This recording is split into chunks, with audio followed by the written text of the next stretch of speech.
Alright, guys, I'm back with chapter 9 of Genesis, where the little header reads, Repopulating the earth, God confirms his covenant. And we'll get right into it. Then God blessed Noah and his sons, and told them, Be fruitful and multiply. Fill the earth, all the animals of the earth, all the birds of the sky, all the small animals that scurry along the ground, and all the fish in the sea will look on you with fear and terror. I have placed them in your power. I have given them to you for food, just as I have given you grain and vegetables. But you must never eat any meat that still has the lifeblood in it. And I will require the blood of anyone who takes another person's life. If a wild animal kills a person, it must die, and anyone who murders a fellow human must die. If anyone takes a human life, that person's life will also be taken by human hands, for God made human beings in his own image. Now be fruitful and multiply, and repopulate the earth. Then God told Noah and his sons, I hereby confirm my covenant with you and your descendants, and with all the animals that were on the boat with you, the birds, the livestock, and all the wild animals, every living creature on earth. Yes, I am confirming my covenant with you. Never again will flood waters kill all living creatures. Never again will a flood destroy the earth. Then God said, I am giving you a sign of my covenant with you and with all living creatures, for all generations to come. I have placed my rainbow in the clouds. It is the sign of my covenant with you and with all the earth. When I send clouds over the earth, the rainbow will appear in the clouds, and I will remember my covenant with you and with all living creatures. Never again will the flood waters destroy all life. When I see the rainbow in the clouds, I will remember the eternal covenant between God and every living creature on earth. Then God said to Noah, Yes, this rainbow is the sign of the covenant I am confirming with all the creatures on earth. Noah's sons. The sons of Noah who came out of the boat with their father were Shem, Ham, and Japheth. Ham is the father of Canaan. From these three sons of Noah came all the people who now populate the earth. After the flood, Noah began to cultivate the ground, and he planted a vineyard. One day he drank some wine he had made, and he became drunk and lay naked inside his tent. Ham, the father of Canaan, saw that his father was naked, and went outside and told his brothers. Then Shem and Japheth took a robe, held it over their shoulders, and backed into the tent to cover their father. As they did this, they looked the other way so they would not see him naked.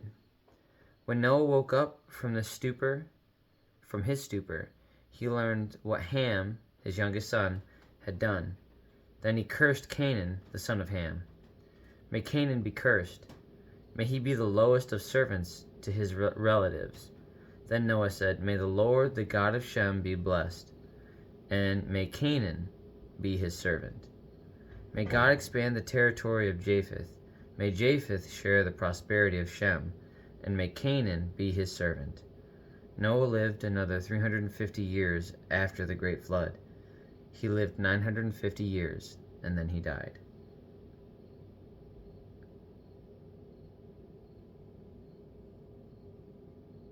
So that's the end of chapter 9, but I think in reading that, I'm confused at the frustration with Canaan.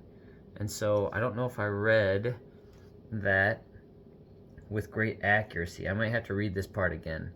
The sons of Noah who came out of the boat with Japheth. From these three sons of Noah came all the people. After the flood, Noah began to cultivate the ground, and he planted a vineyard. One day he drank some wine he had made and became drunk and lay naked inside his tent. Ham, the father of Canaan, saw that his father was naked and went outside and told his brothers. Then Shem and Japheth took a robe, held it over their shoulders, and backed into the tent. So is it simply because Ham, the father of Canaan,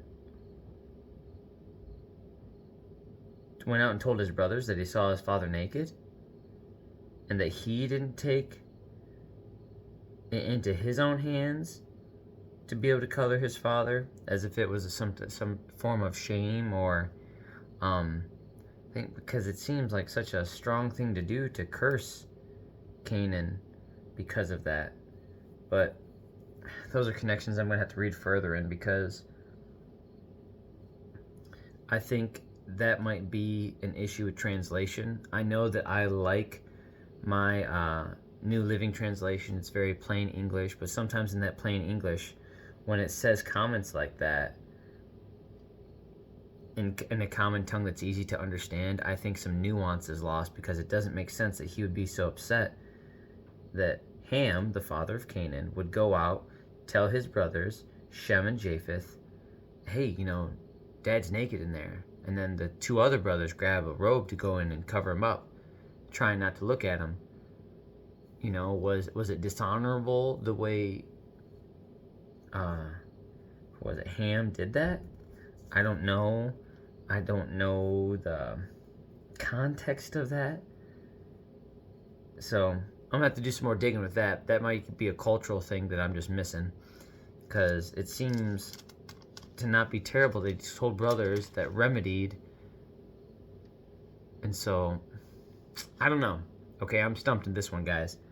So I'm gonna have to do some more digging when it comes to understanding the frustration Noah had with one of his sons, then cursing his grandson Canaan because of what his father did.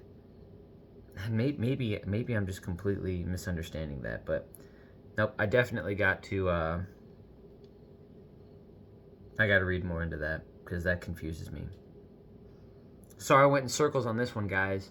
I'm stumped, and that's okay.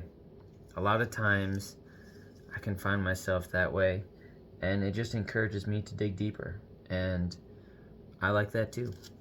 But on that note, have a good night. God bless. I love you. Jesus loves you. And I'll see you guys back here tomorrow for Genesis chapter 10, where we're going to continue the lineage of Noah and his sons. Have a good night and God bless, guys. See ya.